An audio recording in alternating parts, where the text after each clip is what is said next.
So in the first slide here, the first slide said, it is basically like the syllabus. The thing that I want you to know about is going to be about this book. This book is very similar to the steel book, since you guys, some of you guys, you have taken already structural steel. So in this book here, you're going to see sections, right? Like the steel sections, but in this case, it's going to be concrete sections. And this is a good thing about pre-stress and precast, that you have a standard size. Just imagine that you're building here something out for pre-stress, right?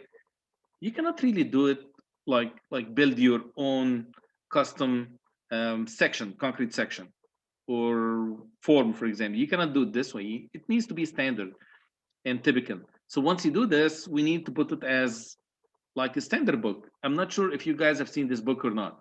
Try to get it. Try to obtain this. It's gonna be very helpful.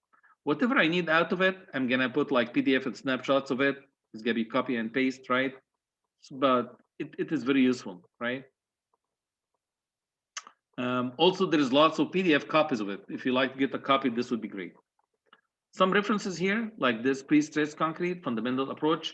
This is by Nawi. This is going to be very good pre-stressed concrete book. Very comprehensive, if you like. There's a little bit of other books here also that you can go through it.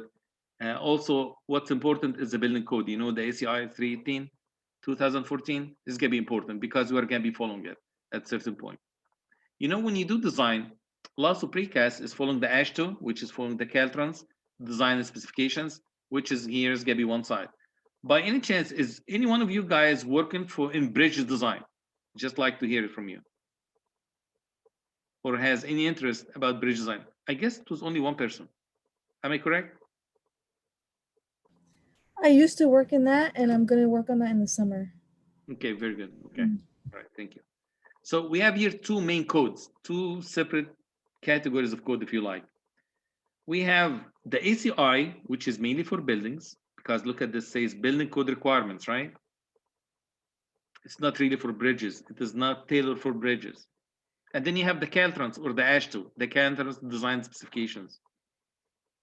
Now, when you do buildings, of course, you're going to be following this because this is here adopted by the California Building Code or International Building Code, and this gives you the concrete code that you use. And in this book here, in this code, it covers conventional design and pre-stress design, conventional concrete design and pre-stress concrete design. When you go to Caltrans design specs, you're going to see that they adopt the same ACI book, but they take it and they modify it a lot. They don't really take it like word by word. They have lots of changes to the point that you're going to say no, ASHTO or Caltrans design code is completely different from the ACI. But basically, originally it was based on the ACI. But with the changes now that you're going to say, well, no, this is just separate code. So if you are interested in bridge design, maybe I'm going to urge you here. I'm sure that Caltrans design specs is easy to download. They're all free. So you can just download it, start to read about pre-stressed concrete and the design methodology, so you know the big differences between the two. I'm going to be working more with this, with the ACI, just so you guys know. In the course description and the objectives, you know that we're going to be doing a pre-stress. So you need to understand what is pre-stressed concrete about. Very similar to what we have done in concrete design. You have a concrete beam or a concrete column. You'd like to design it to support loads.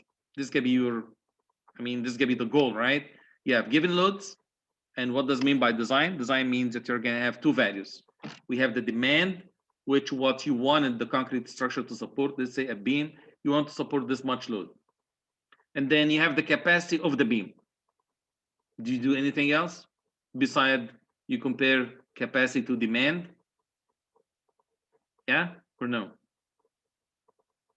When you do any design, structural design, we have capacity, we have demand, correct? You'd like to have more capacity than demand. This is given. If the beam doesn't have enough capacity to support loads, what's the benefit of having this beam? This is what it means by design. Design means you figure out the demand, you figure out the loads, you figure out the moment, the shear, the axial load, whatever that you're going to be doing with it, right? And then you come on the other hand, and then you size the structure member, let's say the beam, and then you put the reinforcing, and then you be sure that you have more capacity than the demand that you wanted the structure to support. Does it make sense? Yes? Yes. Okay. So what else do you do beside that? In a design case, you do design capacity versus demand. What else do we do in the design? Anyone recalls Cost. anything in structure steel? What? The cost. Cost. No, I'm talking about structure analysis. Absolutely, cost is one of them. Right, absolutely. A sketch You do or a serviceability. draw. Serviceability. Serviceability. What's serviceability? Very good. What's serviceability? What does it mean by that? Safety. Safety. Performance, maybe also? Yes. Okay. So you want to be sure that the building or the beam is not deflecting much. So usually when it comes to serviceability, we're going to say, yeah, we want to be sure that you don't have excessive deflection. Otherwise, people is going to be scared. I see here the slab is deflecting. Someone's going to say it is strong. Do the analysis. I believe you. It is very strong. It's not going to collapse, but I don't like it. I don't feel safe. So the feel of safety is going to be very important. And also vibration. In many cases, we're going to have an issue of vibration. Also, when you do pre-stress here, one of the big benefit, the structure itself, you can design it to be free from cracks. You know, concrete is going to crack, right? Any concrete is going to crack. You put some loads, concrete is going to crack at the bottom, the tension side. So what do you do about this? I mean, there is a way and method, if you like. This is going to be one of the, let's say, one of the objective in your design. If you want to, in pre-stress, you can do it. Structure is going to be completely free of cracks, which is very good for bridges, because in bridges, it's going to be exposed, let's say, to salt vapor. You have lots of chlorides around it, and you want to have a very solid concrete piece. You don't want any vapor to migrate or any moisture to migrate into the concrete and cause rusting of the steel and the pre-stress. So in this case, you can design it to be free from cracks. You can do this if you want to. So this is something besides the strength requirement. The strength requirement to be sure that the beam is good in bending, is going to be able to take the bending, able to take the shear. But when it comes to be free from cracks, it means that you need to do serviceability checks. Same like deflection. So you're going to have here in pre-stressed concrete, you're going to have lots of serviceability checks. In conventional concrete, you don't do all of that. You just do maybe deflection check. And in many cases, it is not really critical. It is not going to be the controlling point. But in pre-stressed, serviceability is going to be the main issue. This is the reason I'm going to be asking you here to start to think about developing spreadsheets. You need to have good spreadsheets for this course. It's going to help you out a lot. It's going to make your life much easier. Unless you'd like to crunch numbers, you'd like to go through lots of values and numbers and do mistakes with the calculator, it's going to be really complicated. So please try to do good spreadsheets from day one, from the beginning. It's going to make your life much easier. For example, if I'd like to design here concrete section and I want to develop a spreadsheet, is this tough for you guys? Do you know how to do it? A quick spreadsheet for bending design, just for a beam and for shear design? It's not really tough. It's going to take no time almost. I mean, maybe within 1 hour, you should be able to finish a very good spreadsheet in concrete design, you know, if you understand what's going on, including calculation of the phi factor. If you guys remember the phi factor, right, that you have it on a chart, you can do a spreadsheet and make your spreadsheet to solve for the phi factor. It's not going to be a problem. It's going to be 3 equations, if you like. So you still can do it. We're going to have also a project, just so you guys know. This is going to be all the stuff that we're going to be covering. Okay. And also we're going to be doing this course project. The purpose of this course project, instead of give you the feeling that that you're working on a separate homework to a separate homework, is to relate your homework to a real structure. So what we're going to do, we're going to have this precast structure. It's going to be pre-stressed precast. And then let's say it's going to be maybe parking structure, because lots of parking structures are made of pre-stressed concrete, just so you guys know. And to connect your homework to something like you can see in your real life. I mean, you can just drive there and then all of a sudden you see precast parking structure, and then you can drive in there and then look at the stuff.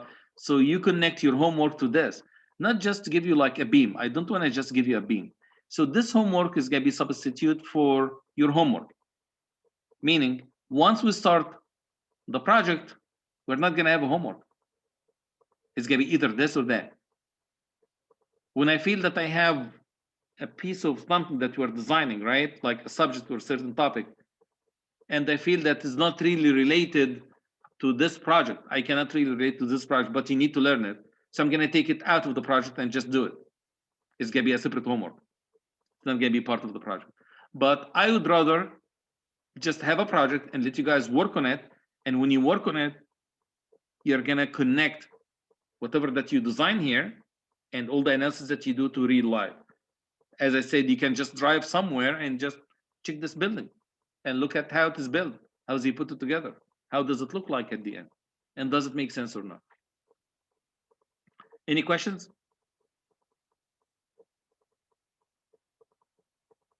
No? All right. I guess you guys, you can read all of this. Now, when it comes to the grading, for the homework is gonna be 10%. So I'm gonna say, just put the homework with the course project and the quizzes is gonna be 25%. So 25% is gonna be for the activities that you do, like homework and so forth and quizzes, right, on the project. Because actually there's no big difference between the homework. In many cases, I start to take part of this homework and just put it into the project, you know? And this project you're gonna be doing it on your own. So it is not group project. In the past, I used to do group project before the pandemic, and everybody, I mean, I used to have lots of homework and a small project that you do at the end, and lots of people is gonna come within the group and say, this whatever person or this gentleman, he was not really participating, right? I don't want to hear this. So the best thing is just to have the project instead of the homework, right? And combine all of this grades together, these two grades, and it's gonna be just separate. So it's not gonna be like group project. You're gonna have one midterm. There is a missing here 25%, right? This is a typo from my side. Someone's gonna say, where's the last 25%? This is now 75%. So I'm gonna redistribute this and repost, okay?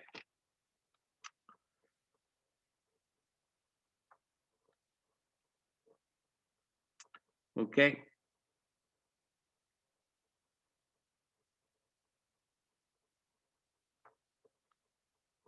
Do you guys wanna take a small break and come back? Are you there? Yes. I'm down. Yes. Yeah, break sounds good. All right. Yeah. So we'll meet back at 8:30. You have 10 minutes. Thank you. Professor? All right, 10 minutes. I'm not leaving. I'm gonna be here. Just put this on hold and put this. Will the recording be uploaded to Canvas later? Yeah, all the recording, I post them right away. Once you're done, I'm gonna be posting it. Right. Awesome. Thank you. Yeah. Right, great. Okay. So we're gonna be doing here a kind of a quick review for reinforced concrete design. Brush up on it, just in case if you guys start to forget some of this information. As you guys know, the CBC is a code that we use for buildings. And of course, this gave you the current version, the 2019. And chapter 19 of the code includes this ACI document. So if you go there to the CBC, open it, it says chapter 19 is really this code. But the code itself doesn't take the entire book and just put it there and copy it again like in the past. What they do, they cross-reference this. They say, well, in this case, we're going to be using this ACI 3, Team 14 with the following changes. And they put certain changes or modifications they'd like to do. Within the code itself, we have two chapters that we're going to be interested in, which is chapter 19 and 20 of the ACI. And this where we have some information about the concrete itself as a material, and chapter 20 we got about the steel and properties and durability and some requirements. Also in the ACI document, which is a code of the ACI, we have plain concrete and reinforced concrete. Difference is, in plain concrete, you may have no concrete, no reinforcing at all, or you may have little bit of reinforcing, but this amount of reinforcing is going to be below the minimum required by code. So the ACI code, when it comes to conventional reinforcing and conventional concrete design, they say here's the minimum reinforcing that you need to have in a concrete member in order for you to call it reinforced concrete member. If you don't have it, in this case, we're going to treat it as plain concrete. Now the question is, how about pre-stressed concrete? Because don't forget that everything here I'm going to be reviewing, I need to connect it somehow to pre-stressed concrete. So I'm going to say pre-stressed concrete is going to be completely different. The minimum values that you use in the conventional concrete design is completely different from the pre-stressed. In many cases, in pre-stressed concrete, you don't see lots of reinforcing because the properties of the cable that you put within the pre-stressed beams just completely different. They're superior materials and the performance can be completely different. So whatever code sections that you have here for the conventional concrete would not apply to pre-stressed concrete. So let's keep this in mind. Plain concrete is going to be mostly used whenever that you have like concrete slab like this. But for reinforced concrete, you're going to have ties, you're going to have longitudinal bars. There's going to be bottom bars, top bars, and so forth. Now, about the concrete mix, about the ASTM, you guys are aware of the ASTM. Am I correct? Should I assume so? Yes? No? American Standard for Testing and Materials. You know what is that about? I'd like to hear from you. Yes. Yeah, what is that about, Steve? Explain to me, please. At least at my current job, I work at a. Sorry about that. I work at a soils lab, Okay. and we use those codes to determine what the standard should be when we do testing. Good. Okay. So you use it for the testing, and most likely you're going to see the letter D. Am I correct? Yeah. Okay, very good. All right. So what is this ASTM C150? C150 just a code. What's important for us is to understand the whole thing. What does it mean by this? Because you're going to see here ASTM C150, 595, and this is going to be for a material. For example, you're going to be looking at a piece of metal like this, right? This pen, for example, the casing for the pen. I'm going to call it steel. You're going to come back and say, no, this is aluminum. I'm going to say, you know what? This is just metal. Yeah, but what steel is this? How would you call it aluminum? For example, you see the cement as a powder, right? Like this gray, dark gray powder. And then you say, this is cement. Why would you call it cement? It could be something different. How do you justify and confirm that this is cement and not any other material? This could be the question, right? So the answer is the ASTM, American Standard for Testing Materials, they came up with specifications, and which is a little bit different from a code. A code is going to give you the minimum design values and tell you exactly how do you design, what are the requirements to complete your design, make successful design. This gives you the code. So the code gives you minimum requirements and minimum design values and the material limits, if you like. The ASTM or the specifications, in this specification, for example, it tells you how would you justify and call this material to be Portland cement, whatever material that you're going to be looking at. Let's say some powder. It looks dark gray, right? So I'm going to call it cement. You're going to say why this is cement. It could be anything else. It could be just dirt. Why would you call it cement? So I'm going to say I'm going to call it cement because the physical properties of this material. And if you do testing of this material, it's going to satisfy and comply with all the requirements that you have in the specification. Same thing with the reinforcing bars. The reinforcing bars, we call it A615. Why do we call it A615? Because there is a document, ASTM A615.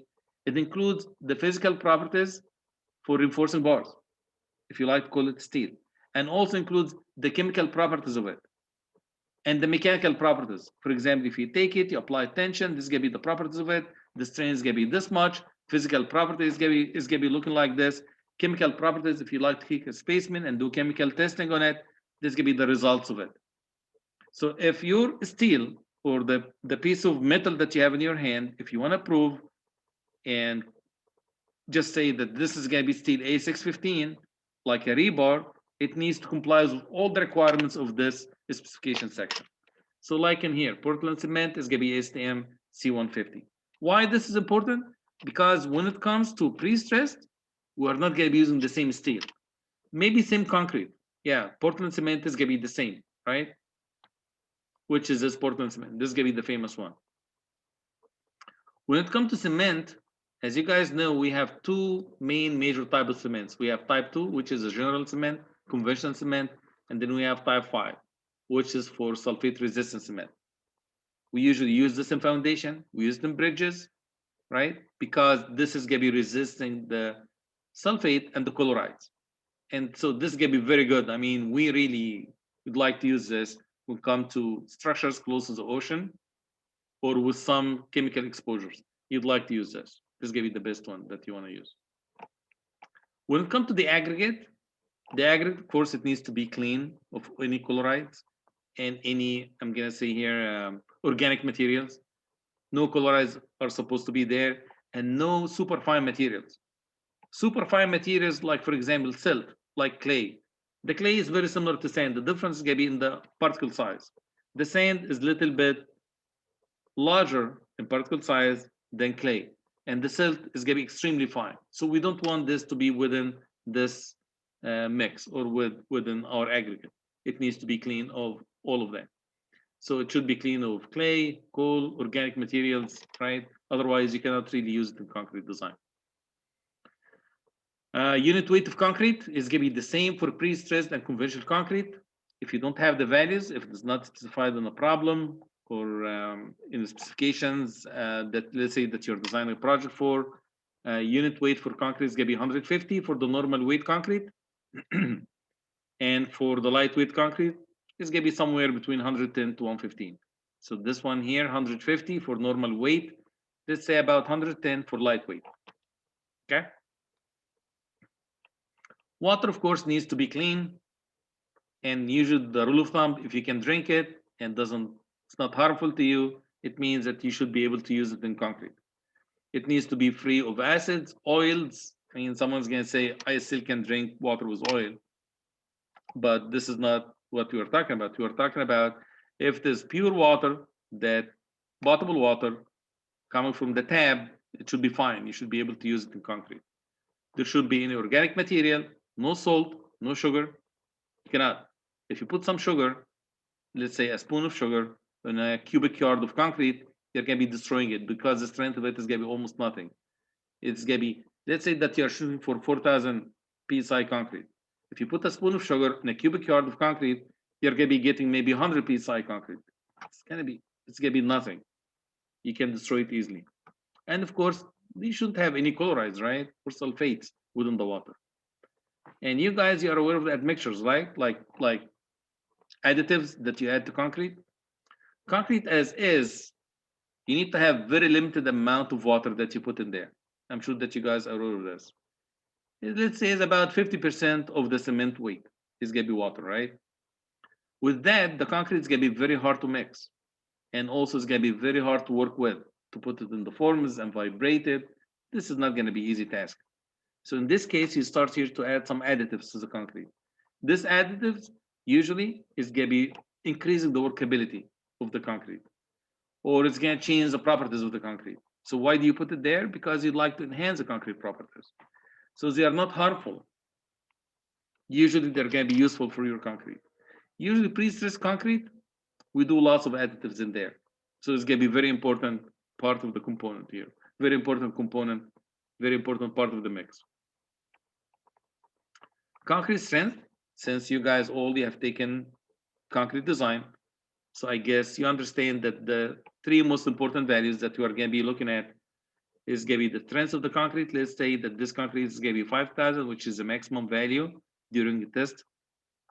The strain here is going to be roughly 0.02, and the maximum strain allowed by the concrete, by the ACI for the concrete, is going to be 0.03. After this, we consider the concrete to be gone. Concrete is not good anymore. So who came up with this 0.03? I'm going to say the ACI. It is one of the limits in the ACI. Okay. We have some limits when it comes to F prime C. You guys remember the term F prime C, which is the concrete strength? We call the specified concrete strength. Why specified? Because this is the value that you're going to specify in your drawings. Test values needs to be higher than this value. So if I have a pre-stressed concrete, usually I'm going to be going to 5,000 psi, maybe 4,000, but I'm not going to go to 3,000 psi in pre-stressed concrete. Usually in pre-stressed concrete, you'd like to work with superior materials. because the cable themselves, the reinforcement that you put in there, the tension steel, is going to be really high strength. And to make this compatibility, you need to go with stronger concrete. So it could be 5,000 or 6,000 concrete, 5,000 or 6,000 PSI. Just you guys, I want you to remember here that the ACI code is a PSI code. What does it mean by PSI? It's going to be pound and inch. So all the work and all the equations going to be in pound and inches. Remember this. At certain point, when you report the moment at the end of the day, maybe it's going to be in kip-foot, right? And the span of a beam, of course, is going to be in feet. But when it comes to the code equations themselves, they are based on PSI, pound and inches. So please keep this in mind. When you have lightweight concrete, which is also very common when it comes to pre-stressed concrete, in many cases we use this lightweight concrete, you have this lambda factor. And this lambda factor, I'm going to go here with only 2 values. This is very common in industry. I'm going to go either with normal weight, which means the lambda factor has no effect, or I'm going to be going here with 0.75. Don't worry about the 0.85. I'm going to just say if everything is lightweight. What does it mean by all lightweight? This all includes sand and rock, only aggregate. Cement cannot be lightweight, right? So this is going to be for the aggregate only, the sand and the rock, the gravel. Otherwise, it's going to be equal to 1. Usually this lambda, it comes in multiplier of square root of A prime C. So in some of the code equations, once you see a square root of A prime C, if you have lightweight concrete, you're going to see lambda is going to be getting involved in there. So it's going to be lambda times square root of A prime C. If we are working here with normal weight concrete, you don't see it because lambda is going to be equal to 1. 1 times anything is going to be the same value, right?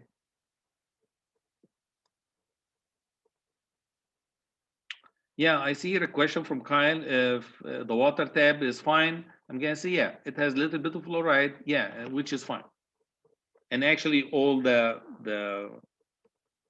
concrete, like patch plants, like the mixers, they just use like from the city water. They just use the city water for their concrete mix. And of course, they do testing. They take samples and they do testing because what happens if you have a little bit of chlorides?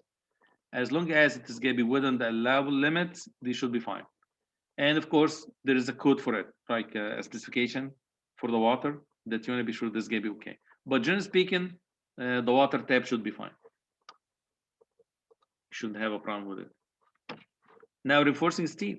This reinforcing steel is completely different from the pre-tension steel or the post-tension steel. So this is not related to the cables. This for the conventional rebars.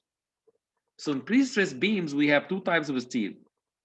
We have tension and non-tension steel. So what's the tension steel? It's going to be the pre-stress. Does it mean that I can have tension and non-tension steel in the same beam? I'm going to say yes. You can have. You can have tension and non-tension steel in the same beam. We need it. In many cases, we need a little bit of reinforcing and a little bit of cables. So to optimize your design, you may end up with a beam that has some reinforcing, conventional reinforcing like this, and some cables. We call it cables, sometimes we call it tendons. It depends. So in the reinforcing steel, this here, the stress-strain relationship, the point I'm going to be interested in is going to be the steel grade. Like this is a steel grade. We call it grade 40, 60, or 75. Is going to be this value here, F sub y. And you guys are aware of this modulus elasticity, right? You know that this ES, how much is this ES? Can someone help me? Yes? What's the standard for the reinforcing?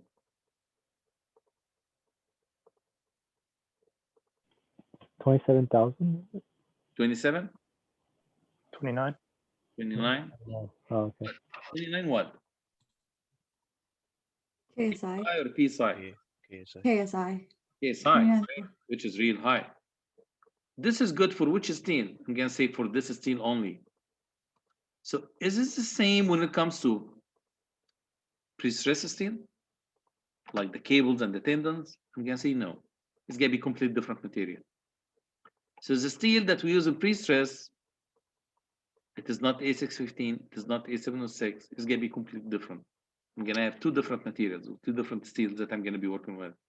And ES for them is not really 29,000. And they don't do this because they're like higher tensile steel.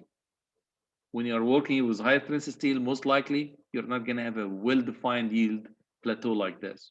So most likely it's gonna be just like a straight line, and then at the end it's gonna be coming down a little bit, and then it's gonna stop. So it doesn't have all of this ductility. Meaning, in conventional concrete, you're gonna have a kind of a ductile structure. It has some ductility. In pre-stressed, you're gonna have brittle members, stiff members.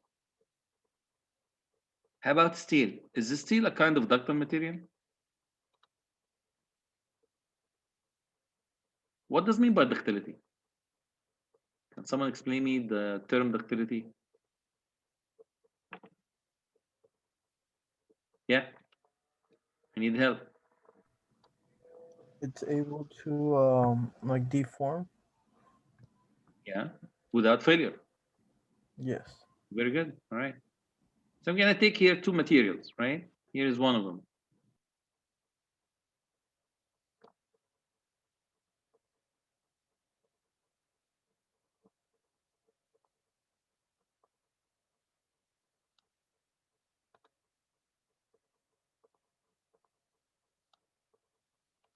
This here material A, which is the top one, and this here material B, which is this one here. Which one is stronger, A or B? A. A. A is stronger, right? It reaches higher stress and higher force. Correct? Which one is stiffer? Has a stiffness, higher stiffness. B. Why? Because it's gonna keep its shape, but as soon as it suffers too much, it's probably gonna break right away. Okay. You are correct about B is stiffer because the slope of this line. The stiffness is coming from E, the modulus of elasticity. So when this modulus is going to be higher. Why? Because the slope is higher. You're going to have lots of stresses with the same strain value. So if I'm going to come here and draw a vertical line, right? Just for comparison. Look what happened. Compare now material A to material B. Material B is going to be gaining lots of stresses for the same strain than B, correct? Excuse me, B is going to be gaining lots of stresses than A. So actually B is going to be stiffer because the slope of this line is higher. Now, which one is more ductile? A or B? A. B. B. Because it could take more strain. More strain than A? Yeah. Is it just because the amount of strain? Just because it's two values? I believe so. Okay, let me put here material C.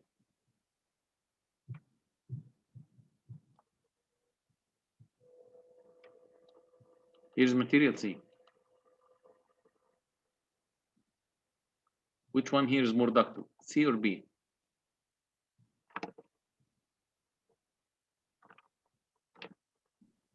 C.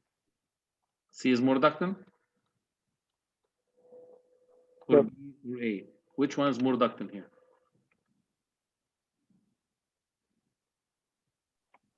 I'd say A. Very tricky, isn't it?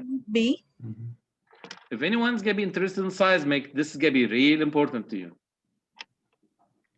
B. B is gonna be more ductile. What is the reason? Why do they call this to be more ductile? It starts to deform earlier. No. Okay. Let me tell you the reason. We're gonna get this value. Yeah, go ahead. Someone wants to talk? Yeah. It has a wider range of where it can deform and not Okay. All right. This is fine. let's here compare two values to each other for each one of these two materials, okay? This is the way it works for ductility. You look here at the last point, right, where it fails. Let's say that this is a strain, right? This is a strain, this gave you the stress. We agree on this, am I correct? Yeah, okay. Compare the ultimate strain, this gave you the ultimate strain, it's gave you right here. Where's the ultimate strain for C? It's gave you right here. Where's the ultimate strain for A? It's gave you right here. For each one of this, compare the ultimate strain to the yield strain for the same material. Find out the ratio. So I'm gonna say ratio, ductility, I'm gonna write it here.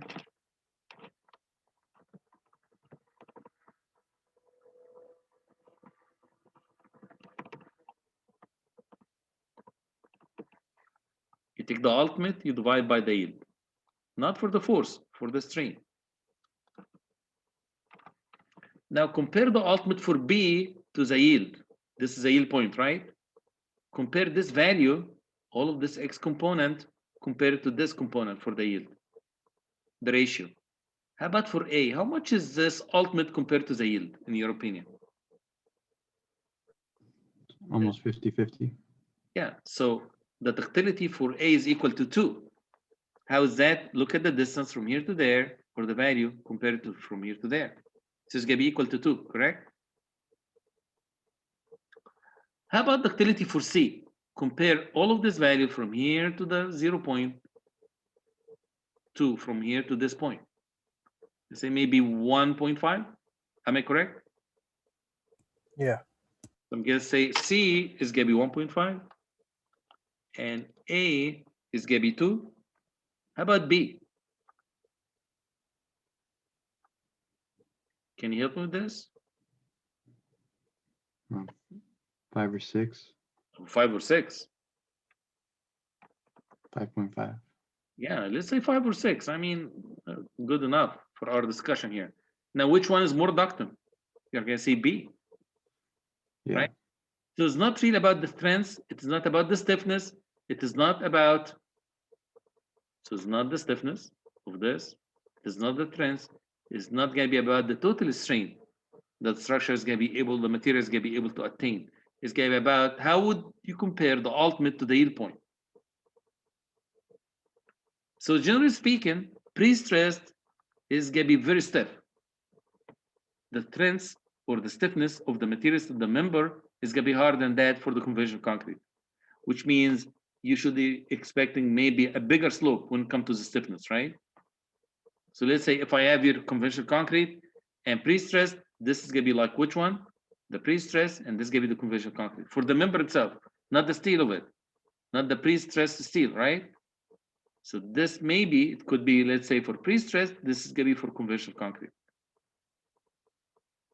And which one is going to be higher ductility in this case? You see the higher ductility is going to be the conventional concrete. The pre-stress is going to be something like this. Once it's going to yield, it's not going to stay long enough with you after the yield point. But this point, generally speaking, is going to be large. It's going to be high. It's going to have higher strength. If you have the same properties of the beam, let's say if the beam section is the same depth and width and the same amount of reinforcing, but you replace this instead of the regular reinforcing, you put pre-stressed or tendons. The pre-stressed one is going to be much stronger. It's going to be stiffer. It's going to be less ductile. So you need to know this before you start your design. You need to know what product you're going to be getting, right? The STM 615 and 706, they give you also this rebar size. Never try to figure out this cross-section area of one rebar based on this equation, pi d squared divided by 4. Or you say pi r squared. You don't do it this way, right? You're going to have all of that. You're going to have all of this information. Now, you guys, you understand that that everything is going to be open notes, open book, right? You know that. Am I correct? I didn't know that, but Oh, good surprise then.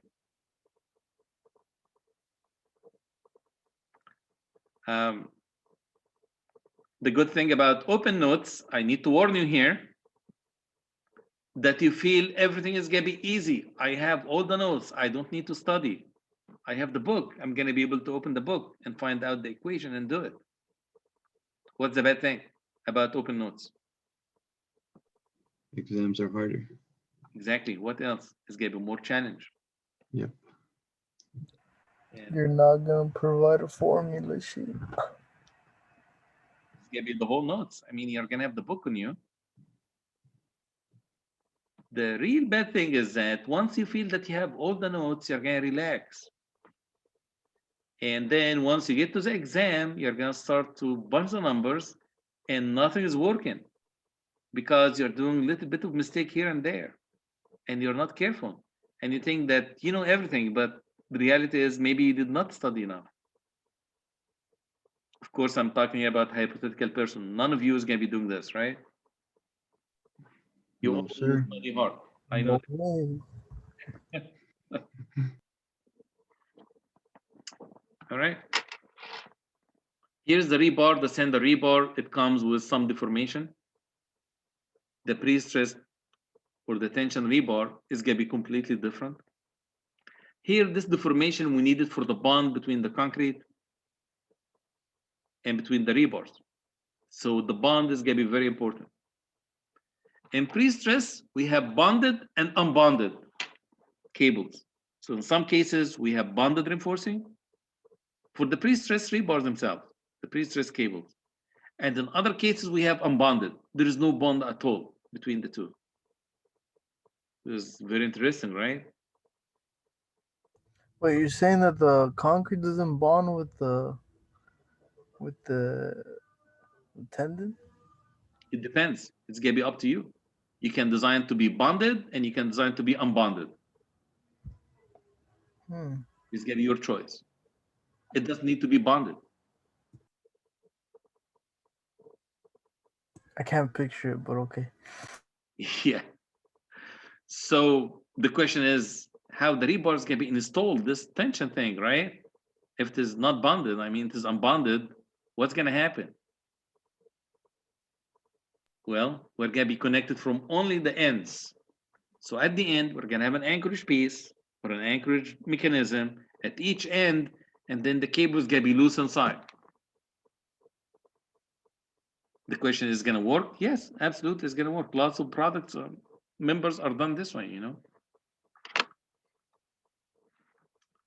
I'm going to skip the curvature here. This section is going to be very important if you really, you see the slides about uncracked concrete performance, is going to be very important for your pre-stress.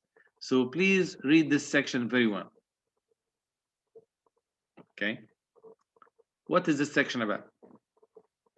This section about uncracked concrete, which means concrete before cracking. Everybody's going to say, but concrete usually cracks. I understand.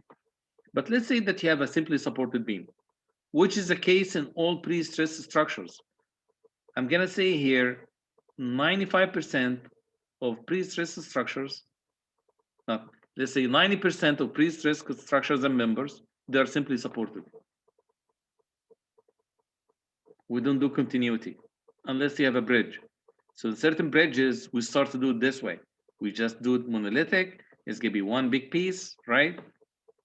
And we put it together. Sometimes it's going to be segmental, right? And then we do the continuity. We do positive moment and negative moment. But in lots of precast, the majority of the business done out there with pre-stressed and precast is going to be simply supported because the connections, I mean, when you have the connection between the beam to the girder, to the other beam, to the double T or whatever, it is really tough to make this continuity work with you. So what do? You just do it simply supported, and this is the way you design it. This section here is about, let's say, simply supported beam. You bring it, it has some rebars, and we don't care about this rebar, what type of rebars, and then we're going to start to put some loads on it.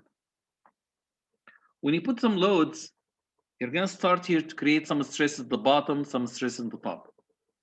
You understand when you have simply supported, compression is going to be on the top and tension is going to be at the bottom. Now you start to apply some load, little bit of load, you're going to be creating some stresses.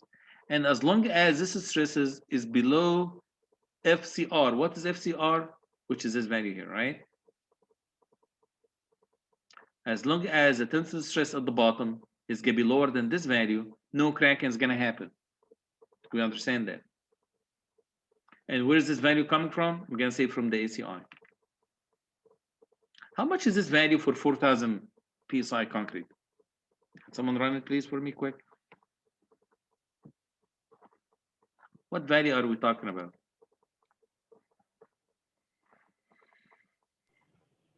$474 PSI. Yeah, about 475 is good. Which means when the stress here at the bottom is going to be reaching the 475 limit PSI, right? Concrete is going to start to crack. And at that point, this is steel reinforcing bars. It's going to get activated. They're gonna, like the stress is going to start to trigger in there. And now they're going to be working with you. Before that, this reinforcing doing nothing. And this is going to be like a major difference between conventional concrete and between pre-stressed concrete. If the beam is sitting here on the floor, let's say that you bring a beam, you put in the ground. It just assume that you build the beam and you decide just to put it in the ground on a concrete slab. Would you have any stresses in there inside the beam? You're going to say no, because it is not really loaded. There is no moment on it. Where the stress is going to be coming from? So in this case, the stress is going to be top and bottom is going to be equal to 0. Now, pre-stressed concrete is completely different.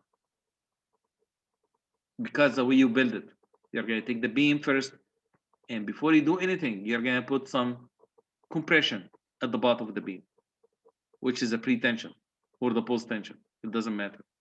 Once you have this pre-stressing, you're going to be creating stress in the beam before you start to add the dead load and life load.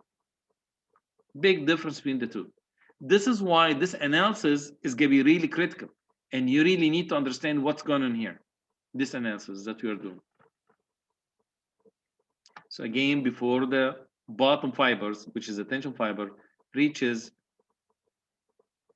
roughly 475 for 4,000 concrete. So I'm going to say this is not just for any concrete, for 4,000 PSI concrete,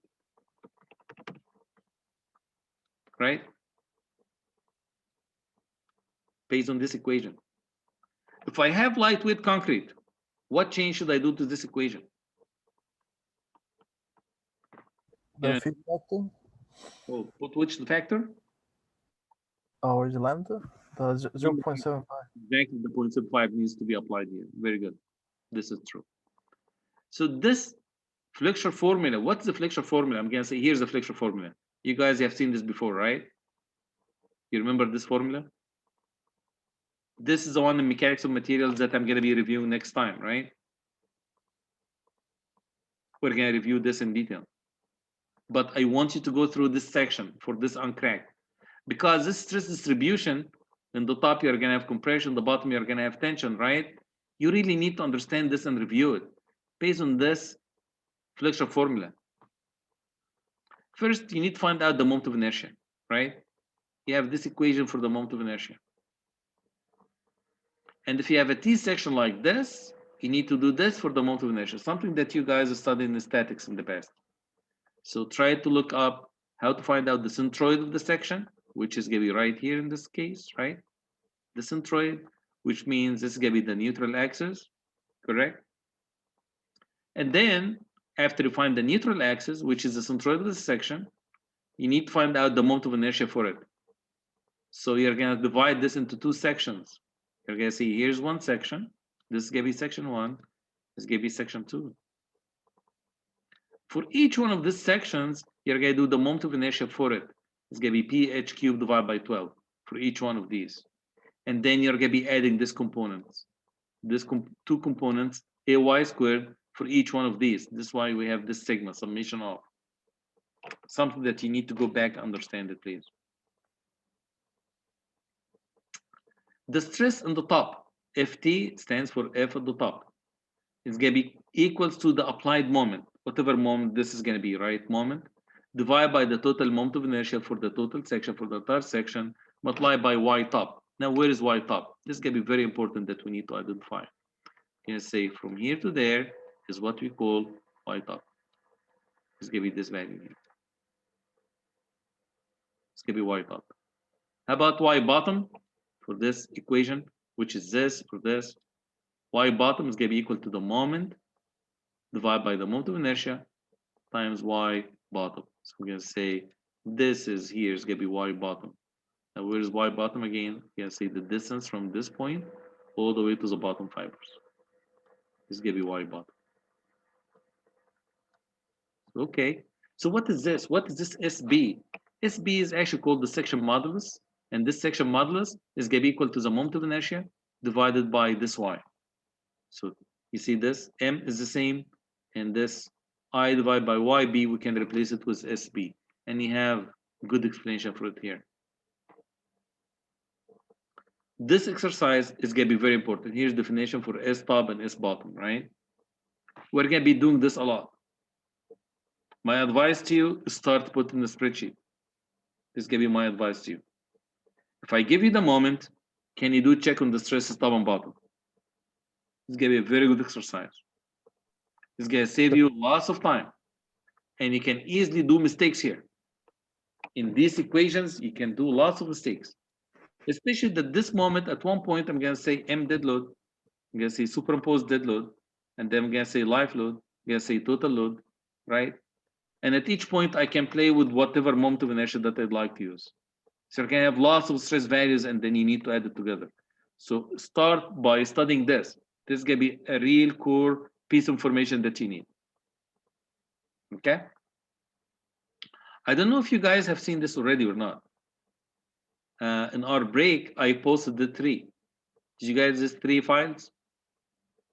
Say 3.1, 3.1, 3.1. You see this? I'm sure that everybody here has taken 3.1 already. Am I correct? Mechanics of materials? Yes? Yeah. About beam bending. So it's going to be about beams and how do you do analysis for beams, simply supported beams, the moment and the shear, this kind of things. This one here is going to be about the deflection stress, which means the stuff here that I'm talking about. And of course, I'm going to be going through this, but please, I want you to give you a chance to study it before you come. And then combined loading. Combined due to what? You're going to have axial load and moment, which is extremely critical for this course. Because the stresses that you're going to have on pre-stressed beams is going to be combined loading. It's going to be axial load and moment in the same time. Someone's going to say, where's the axial load coming from in a beam? You're going to say, from the pre-stress itself. You know what does mean by pre-stress? Pre-stress means that you're going to come here to a concrete beam, and then you're going to put some cables and put tension. So let's say here's a beam, like this phone, right? You're going to put the cable inside, and then put tension, and then clamp it here at the end. So actually what you're doing, you put your compression at the end of the beam from the cables. And this compression, right, decides the moment that you apply on the beam, it's going to be called combined loading. This is why this is going to be very critical. And we're going to be working on this a lot. And you're going to see it in your homework. You're going to see it in your exam. Okay? So, I'd like you to take your opinion, guys. If you like to have a due date for the homework, which day you want it to be?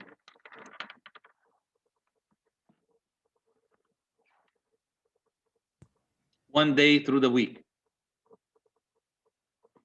On weekly basis, which day you prefer?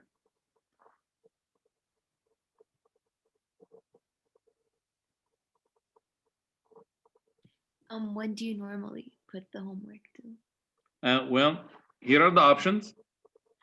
Just to make it simple. I can do it end of Sunday. Perfect. That works, yeah. Or, but don't forget that let's say that you're going to be taking the lecture this evening, right? And then you're supposed to do the homework by end of Sunday. Oh, so like 3 days from now? Yeah. So this is one way to do it. The other way to do it is just to do it on Wednesday evening. Yeah, Wednesday. Yes, this is good. Yeah, before the class. So Wednesday evening, meaning what time? Before the class. 11:59. 11:59 exactly. Good. How do you figure this out? I usually do this for all my classes. I do it 11:59. So you have time to the end of the day. So end of Wednesday. Okay. Thank you. No problem. So you should expect a problem very similar to this, something that you have taken the past in concrete and you have studied, right? And here's one example. I can just run you here through this example and assign it. I'm gonna post it this evening, maybe tomorrow evening, because this evening is done. So in this example here, they give you some concrete properties. Here's the beam. And you know, before cracking, this reinforcing is doing nothing.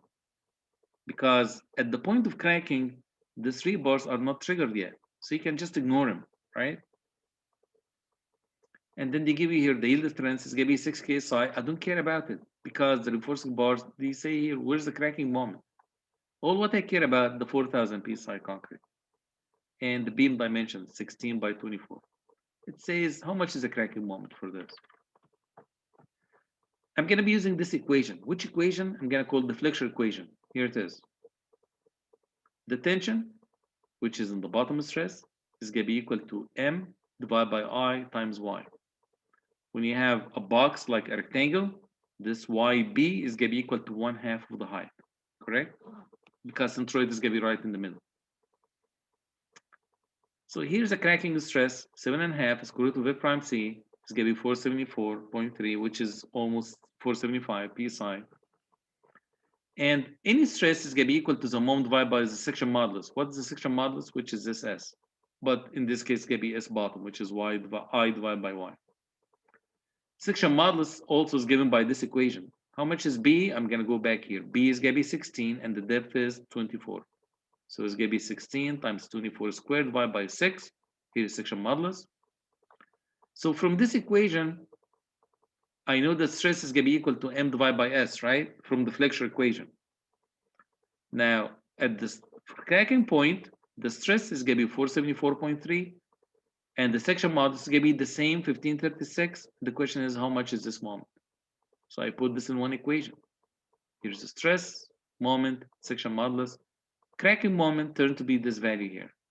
And since I start here with inch and pounds, I'm going to end up with pound inch.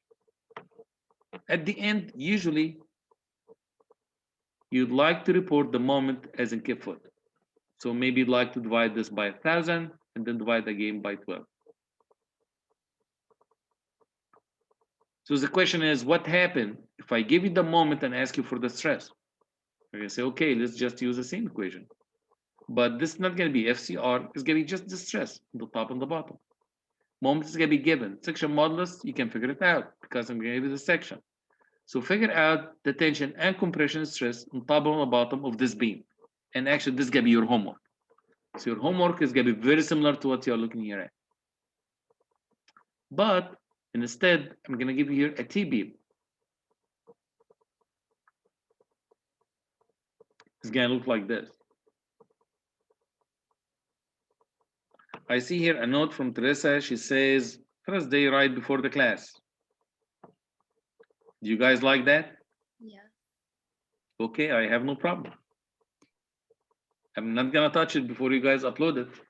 I'm going to say Thursday. This is like the last minute. Oh, Professor, I wanted to ask for the homework. So again, how you said the spreadsheet would be very helpful. Can we use spreadsheets for the homework, or should it all be handwritten? Okay, here's one thing. If you use a spreadsheet, it's going to be easy for me to spot and see if someone is copying the spreadsheet. All right? Here's my advice to you. After you're done with the spreadsheet, start write the results.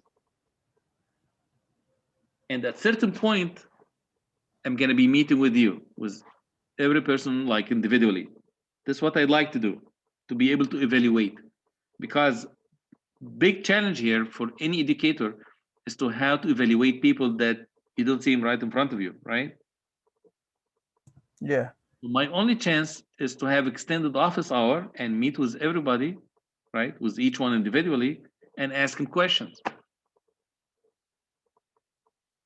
So I'm going to have a chance here to know each other more, right? To know you guys more and to be able to evaluate you. So I'm going to ask you specific questions on the spreadsheet that you have developed. right? And I Yes. ask you to explain to me.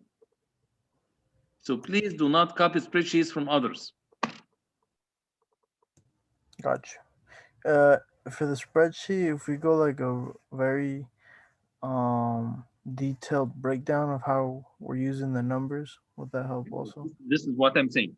Use a spreadsheet and then you either type it or you can handwrite it and then scan and upload.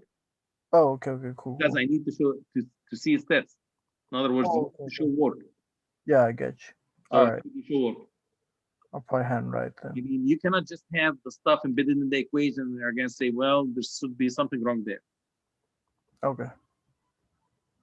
Yes, you can use a spreadsheet that you created when you took the concrete design course. Absolutely. Why not? But don't forget, I'm going to be asking you questions. So you really need to understand everything that you're doing. Okay? All right.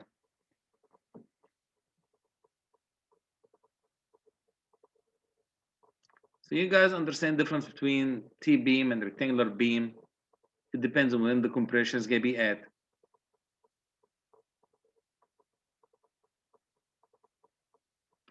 If the compression here is going to be in the stem, it means it's going to be a rectangular section. If the compression is going to be within the flange, like in this case, it's going to be a rectangular section. The neutral axis is going to be within the web. It's going to be T section. And you need to understand this. Pre-stressed concrete is going to be completely different. All sections is going to be T sections. And I want you to open here the manual that was put in there. Who put the manual there? Was it Adolfo, I guess? Yeah. Yeah, thank you, Adolfo. So look at the manual, look at the sections. You have amazing sections, weird sections. You're going to say, who's going to work on this, you know? I mean, there is not like rectangular section in pre-stress. You know that. Some girders in real life, yes, you're going to have kind of rectangular section, but not really rectangular, it's kind of T. So you can see lots of analysis that you need to do. You need to find out moment of inertia for any section like this, right? You need to find out the moment of inertia for quick. So you need to do a spreadsheet for it. Just to make your life easier. Otherwise, the homework is going to take forever from you. And for sure, you're going to do mistakes. And it's going to be hard for me to read your handwriting, right? Because you're going to be busy, you're going to be crossing numbers and things like this. So my advice, spreadsheet. I guess in concrete design, I'm going to just jump here to this. I'm going to say you guys are aware of this design concept, right? In this business here, we are trying to find out the strength of the beam. We're not trying to do here stress analysis. The stress analysis and this equation, the flexural equation, I'm just going back here. If you don't mind, I'm gonna go back here. All of this, we're trying to find out the stress, like the stress distribution. We didn't do this in concrete design because in concrete design, we're just concerned about the strength. And usually we're gonna have some reinforcing bars in there. But that was kind of exercise that we have done for the pre-stressed concrete and for the uncracked concrete. Do you guys see my screen? Hello? Yes. Okay, very good. All right. Yes. Okay, for some point, just flashes from my side here. So this exercise here was done for uncracked concrete. And you guys remember the uncracked concrete here, the main concept, and before it started to crack and reaching this value and this kind of stuff. In pre-stressed, you're gonna see lots of this because this is how you check the serviceability. This is how you check the stresses within the beam during the entire design process. So in the past, if you like to do an actual design for a beam, for conventional reinforcing beam, it's gonna be so simple. You just jump to the conclusion. What's the conclusion? Beam strength. In pre-stressed, you're gonna spend more time working on analysis like this before you reach the point at which you're gonna be doing the beam strength. So beam strength is usually gonna be simple. It's gonna be something like this, you know, like this slide. Do you remember this slide? You say tension compression, the moment is gonna be equal to T times the depth D minus A over 2 times phi factor, right? And with that, you're done with the strength for the flexure. But in pre-stress, you're gonna be spending maybe 3/4 of your time working on something like this, just doing the stress analysis. And only 25% of your time just do the strength, which means the final equation for the strength, which is going to be so simple in this case for you. You're going to say, now this is nice. And this is going to be the consuming time part. I mean, this is going to take lots of different time from you. Again, that's why I said, be sure that you develop your spreadsheet from early on, so that's going to be simple for you if you like to use it later on. And be sure also to include combined loading, which means axial load and bending moment. So now let's go to this design concept. I'm going to say tension is going to be equal to compression. The compression is 0.85 F prime C, which is this stress ordinate, times the depth A, right? You do the volume of this. Compression is going to be 0.85 times A times the width B. This is going to be the compression force. You're going to say it's going to be equal to the tension force. And usually tension force, we say steel is going to be yielding. This is going to be our target design. So we design it to yield, right?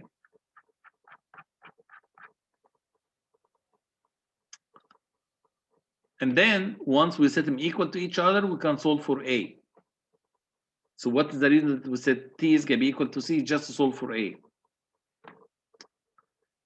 Now the question is, depth of neutral axis is going to be right here, and A is going to be equal to fraction of C. This is going to be C lowercase, not C uppercase for the force. And the relationship is going to be based on a factor called beta 1. And this beta 1 depends on the concrete strength based on this graph. When the concrete strength is 4,000 or less, beta 1 is going to be 0.85. And then you have this reduction of 0.05 for each additional 1,000 psi. How is that? Look at this equation. For each additional 1,000 psi, you're going to have a reduction of 0.05 of the beta 1 factor.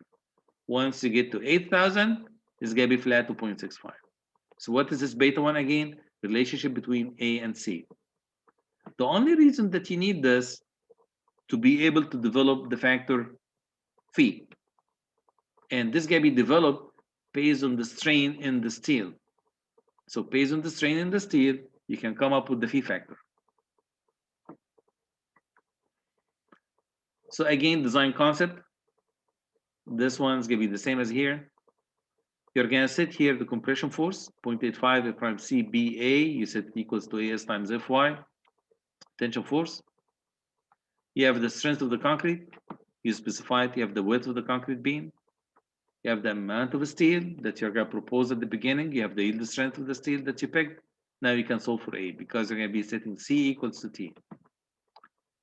Once you figure out the amount of depth A, depth of concrete block, now we have the big distance from the tension to the compression. It's going to be equal to the depth D minus A over 2. This is why in this equation here it says M is going to be equal to the tension force times D minus A over 2.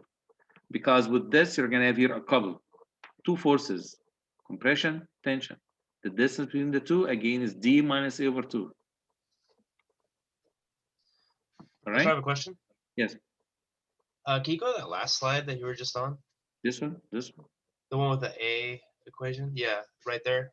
So I just remember from concrete design, one of like the issues I would have like during the exam was that when I used that A formula, I would get a different value for that A than I would for using it, like solving it with the beta, like the other way. With the beta, like this beta? Yeah, exactly. Yes. I would get a different, like a way different value using that equation than using that equation. So is that normal? You shouldn't be getting different value because actually, first you set these two like equation next to each other, right? Let me go to this kind of cleaner, right? So what you need here to do is to say tension is going to be equal to compression, right? This is what you need, right? Here's a C equals to T. And the tension force usually is going to be equal to AS times Fy. So I'm going to stay here with this equation only. Forget about any other equations, right? This is going to be the only one that you need to use and look at. Tension force AS times Fy. Compression force 0.85 A prime C times the depth A times the width B. Someone's going to come and say, let me take this A out, replace it with beta 1 times C. You say, fine. If you want to do this, fine. But now we are going to be solving for A, you're going to be solving for C, correct? Mhm. Does that make sense? Yes? Yes, yeah, I'm listening. Okay, very good. So now let's go back to here to this equation. This is the one that you're talking about. Yeah. I was going to say, I'd like to use the other equation with beta. So how much is A again? How would you compare A to C? Which one's larger? I'm going to say C is larger, which means A is going to be equal to C multiplied by beta 1, correct? Remove this and put C times beta 1. Now beta 1, let's say 0.85. So what are you solving for now? You're not solving for A, you're going to be solving for C, correct? So if I'm going to be taking, I'm going to say, you know what? Cross this A out, right? And replace it with, I'm going to put it right here. I'm going to say equals C times, I'm going to call this beta 1, correct? You have the value for beta 1. Now we are not really solving for A. Where is A? Because we took A out of the picture. Now we are solving for this guy, for C. This is why you are getting value which is completely different from A. In this analysis here, you don't really need C. You are looking for A first. And then after that, you find out C. We're going to see an example to make it more clear to you. So at the end, I need the distance here, which is D minus over 2 is going to be distance from tension to compression, right? Times the tension force. I can use also compression force, any one of these two. But you know, this equation is simpler. Just AS times Fy is simpler than saying 0.85 A prime C times B times A. You have more work here. So we just take this for simplicity. This here about the load demand and how we are going to calculate that. I'm going to skip it for now. And here's the phi factor. Also, I'm going to run you guys through this. You remember this phi factor? It depends on the tension, strain, or the tensile strain. I'm going to say what happened here for the tensile strain. This here graph is going to be between the phi factor and between the tensile strain. This is going to be epsilon T. What is epsilon T? It's going to be the strain in the steel. And you can find this by doing this symmetrical triangle and find out the strain in the steel. I'm going to show you here an example.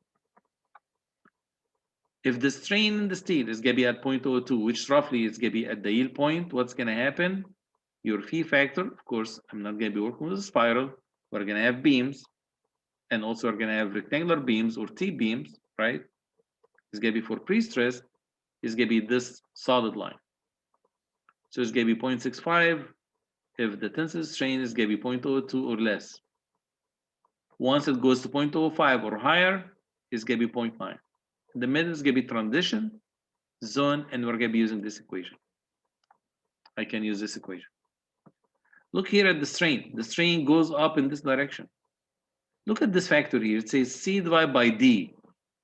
What is C? I'm going to say the neutral axis depth. This is the one that we were just talking about. This is going to be this C. You know, it's going to be this C, which means from here to there. If you take this C divided by D, right, and you go to this chart, you should be able to figure out the phi factor. But look at this. Direction of increase of the strain is going to be in this direction, right? Direction increase of this factor, C divided by D, is going to be in this direction. At this point here, the strain in the steel is going to be 0.05, and the strain in the steel here is going to be 0.02. But look at C over D. At this point, C over D is going to be 0.375, and here C over D is going to be 0.6. So be careful about this, because I can ask you a simple question. If C over D is equal to 0.9, where are we going to be at? What phi factor? If the C over D is going to be 0.9, 0.65. you're going to be here. How about if C over D is going to be 0.2? 0.9. Yeah, you're going to be here. So it's going to be opposite from the increased direction for the tensile strain in the steel. Just be careful about this. Here is one example. I have a concrete section, tree number 8 at the bottom. I don't care about the ties because I'm not going to be doing here the shear design. It's going to be only for the flexure. I have 1.5 inch clear. The width is going to be 10 inches. So the question is, how much is the depth to the center of the tension rebars? Which means this distance here. How much is this? You can do your analysis. Take 16 inch, subtract the cover, subtract the tie size, subtract 1/2 of this rebar size. Meaning 16 minus 1.5. And this tie size is going to be 1/2 inch, right? It says number 4, plus additional 1/2 inch for 1/2 of this rebar, for the radius of this bar, right? So I have it written here. The depth is going to be 16 minus 2.5. It's going to be 13.5. So, okay, now I have tree number 8. How much is AS for tree number 8? For each number 8 rebar, the cross-section area is 0.79. I cannot do any analysis for it. I just need to look it up from the table. Same thing, you're going to see it with the pre-stressed cables and tendons. I have here 2.37 square inches. I'm going to assume that the steel is already yielding, right? Therefore, F sub y is going to be the stress in the steel. Let's look here. I'm going to be taking this AS times F sub y. It's going to be 142.2, which is this one. Trying to find A with the equation we were just talking about, right? Take 142.2, divide by 0.85. A prime C is going to be 4,000 according to this problem here, right? Divide by 10 inch, which is the width. Now the depth is going to be 4.18. Which depth? Depth of neutral axis, which is this. This is going to be 418, depth of neutral axis. Now, how much is your beta 1? When you have 4,000, I'm going to take you back quick to the slide with this. Beta 1 factor. Let's say beta 1 factor is right here. 4,000 is going to be 0.85. Beta 1, right? Is going to be 0.85. Now, let me move forward to the example. Now, take this A divided by 0.85. Now, would you get a number larger than 4.18 or smaller? Larger. It's going to be larger, correct? It's going to be 492. So I'm going to be taking this 4.18 divided by 0.85, which is beta 1. I'm going to be getting here the C. Why do you think I'm interested in the C? The only reason is to find out the phi factor or to find the strain in the tension steel. Because based on this graph, in order for me to determine phi factor, I need either C over D or the strain in the steel, in the tension steel. So, okay. Now, let me work here on C. As you see here, is going to be A divided by beta 1, 492. How about the yield strain? Yield strain, I understand. You guys know this equation, right? It's going to be usually 0.02. Now, how about the tension or the tensile strain in the steel? How much this is going to be? I'm going to be looking here at these two similar triangles. I can say that the strain in the steel that I'm trying to figure out, right? Divided by 0.03 is going to be equal to what? It's going to be equal to the distance from here to there, which means D minus C is going to be 13.5 minus 492 divided by 492. That's exactly what you have in this equation here. Right? Two similar triangles. I have the base here of this triangle. I have the height of it. I have this height, which is 13.5 minus 492. And the question is, how much is the strain in the steel? Here we go. Here's the strain in the steel. The strain in the steel is 0.05. It's more than 0.05. It is higher than the yield stress, the yield strain, which means I confirmed here my assumption that the steel is yielding. The other also good thing, I'm going to go back here and look at the phi factor. You see the strain here, the strain in the steel is 0.052. 0.052. I'm going to be in this side, which means my phi factor is going to be equal to 0.9. This is the only reason I'm doing this calculation to find out the C. Otherwise, I don't really need it. Say, okay, so what do you do at the end? Now the moment. Moment is going to be equal to the tension force, S times Fy, D minus over 2. This is going to be the distance from tension to compression. I'm going to go back here. Distance from compression all the way to the tension. It's going to be equal to D depth minus A over 2. Excuse me. Minus A, not minus C over 2. Minus 4.18 divided by 2. So we have it right here. D minus C over 2. Here's the moment, as in kip inch. Usually, when you run this equation here, you got to be careful which units you're working with. Now, I'd like to see it in kip foot. Divide this by 12. My phi factor was equal to 0.9. So I said, well, phi n, which is the capacity at the end, is going to be equal to 90% of this, which is this value here. Any questions?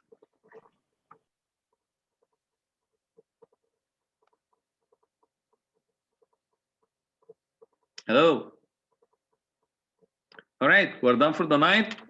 Go ahead and sign out, type your name, and you guys have a good night. Professor, Yes. I couldn't understand about the spreadsheet. I know when we do the exam, we do like the spreadsheet for the equation to back when we start to solve the example or the question. But for now, I couldn't understand what you need us to do for spreadsheet. Nothing is needed from you at this point. I mean, for the spreadsheet, I want you to be ready for it. I want you to look here at part of the work here and try to put in the spreadsheet just to be able to have something in your library. So get ready for it. Something like this, for example, you're going to see it, right? Like this problem here that I was just talking about. Where is the uncracked? The one about uncracked. Yes. Where's uncracked? Oh, which is this one here. And this equation here. Be sure that you're able to put this in a spreadsheet for your sake, because when it comes to time, you may not find enough time to work on it, you know? Okay. Okay. Okay, very good. So Professor, if you have difficulty to set up the spreadsheet, can we like schedule an office hour to just discuss with you how to set Or up? combine and ask any questions you want. Oh, okay. Thank you. Professor, when do you normally upload your video on YouTube? What? When do you normally upload your videos on YouTube? Like, Give me 15 minutes. I'll upload it this evening before I go.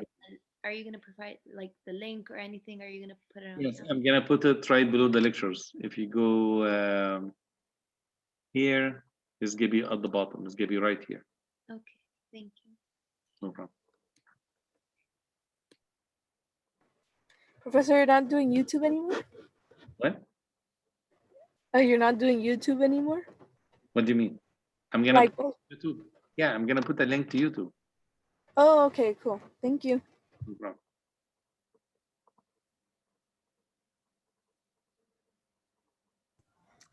Professor, can you go? I got a little confused towards the end, right before the moment. We're looking for the stress, I believe. In this problem? No. Keep going, like almost towards the end. Here? Okay, so yeah, so right before that, when we start looking for the strain. Yes. So we look for the strain. In this thing at the bottom. So we were asked to find the strain. That's why we went ahead and did that, correct? Yeah, and the reason that we want the strain because we want to solve for the phi factor. And then the phi factor is what we need for the moment. Yes. Okay, I got it. Thank you.